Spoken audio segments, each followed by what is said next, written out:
we'd like to do something unique and give you the chance to set the record straight.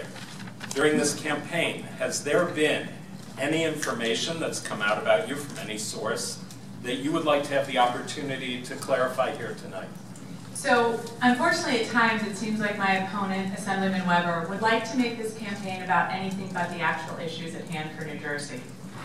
So we've seen that he's been attempting to deceive voters time and again across the district. He has claimed on numerous occasions that I want to abolish ICE. I have never said I want to abolish ICE. I have never wanted to abolish ICE. In fact, I'm a former federal prosecutor that worked closely with ICE agents on various cases. He continues to make that claim despite the fact that the Star-Ledger, when looking at the facts, called him a flat-out liar. He has said that he supports equal pay for women. He's voted against equal pay for women. He was one of only 2 members in the entire Assembly to vote against equal pay for women. He indicated he thought that that wasn't a problem. When women make 82 cents for every dollar, I think it's a problem. He has said time and again that I support Nancy Pelosi. I have been saying since before the end of the primary that I don't support Speaker Pelosi for leadership, and I will not support her for leadership. In fact, I put out a commercial saying I'm not going to support her for leadership. I'm on the record. He has also said that I want to make cuts to Medicare and Medicaid, which is kind of striking, because after we saw this tax plan, the recent tax plan that's worse for New Jersey than any state in the nation, that no member of the North Jersey delegation supported, that Assemblyman Weber supports, after that came out and the deficit exploded, Paul Ryan shortly thereafter said now he's going to come after Social Security and Medicaid. That is not something I, or anyone that I've heard of in the Democratic Party, wants to do. In fact, I'm a strong supporter of Social Security and Medicaid. I don't believe in cuts to it, and I don't believe in privatizing it. So these are all the misinformation. This is all the misinformation that Assemblyman Weber has put out and will continue to probably put out. Luckily, he has been called out by most newspapers in the region, and hopefully they'll continue to do that when he puts out false information like that. Thank you. Thank you.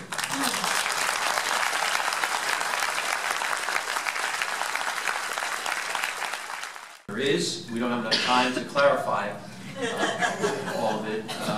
For its honorable service as Ms. Sherrill has given to our country, she is running a decidedly dishonorable campaign.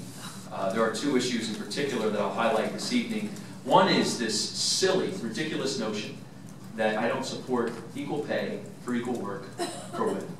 I am the grandson of 2 working grandmothers and the son of a working mother who watched how difficult it was for them to help provide for their families. And the notion that I wouldn't want them to be treated equally in the workplace is absurd. More importantly, I married a Harvard-trained lawyer.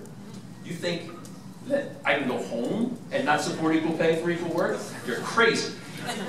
I have 4 beautiful daughters, the oldest of whom is a junior in high school, and you better believe they're going to be treated equally in the workplace, or I will represent them personally in court. Okay? I dedicate my professional life to practicing employment law. I represent women in the workplace who are retaliated against and discriminated against. Equal pay for equal work has been the law of the land in New Jersey for decades. Do you really think in 2018 we hadn't gotten around to passing an equal pay law until, what, this year? Nonsense. Nonsense. The bill that passed earlier this year, I voted against. And you know why? Because it's not equal pay for equal work. It's equal pay for something called substantially similar work. Anybody can tell me what substantially similar work means? No, you can't, because the sponsor of the bill couldn't tell you what substantially similar work means. Substantially similar work will be something that is litigated for years in this state, and the damages that were attached to that bill will crush small employers, take money out of the pockets of employees in this state, including women, and attack, certainly, women-owned businesses. The worst part about this attack for Mikie Sherrill is that she is a lawyer. She is a lawyer, and she knows this. And if she doesn't know it, that says a lot about her. So I've been very disappointed with that. One other issue that we should touch on before we finish this evening, and this absurd and frankly hypocritical attack that I want domestic abusers to have guns.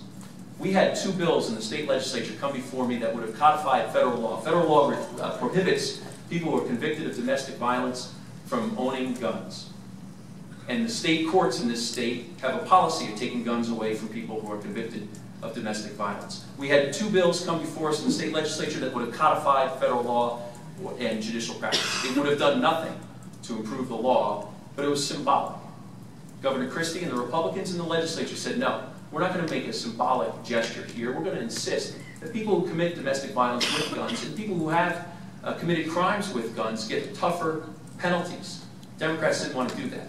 So they kept putting up this symbolic law, which we fought and voted no. We upheld Governor Christie's veto until the Democrats came to the table and had to negotiate. And when we negotiated the bill, we got codification of the federal law, which the Democrats wanted, to take guns out of the hands of domestic abusers, which was already being done. And we got tougher penalties for those domestic abusers, and we got tougher penalties for people who commit crimes with guns.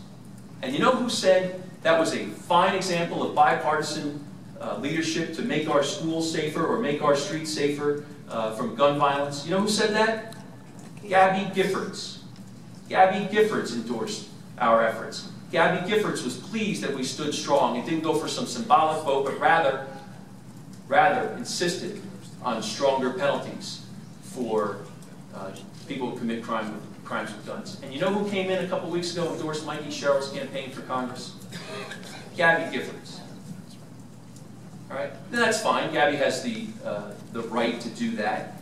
But for Mikie Sherrill then to turn around and suggest that something that I supported and Gabby Giffords said was a great job as a bipartisan example for good common sense gun control, to turn around and attack me for taking guns away, for wanting domestic abusers to have guns, is disingenuous.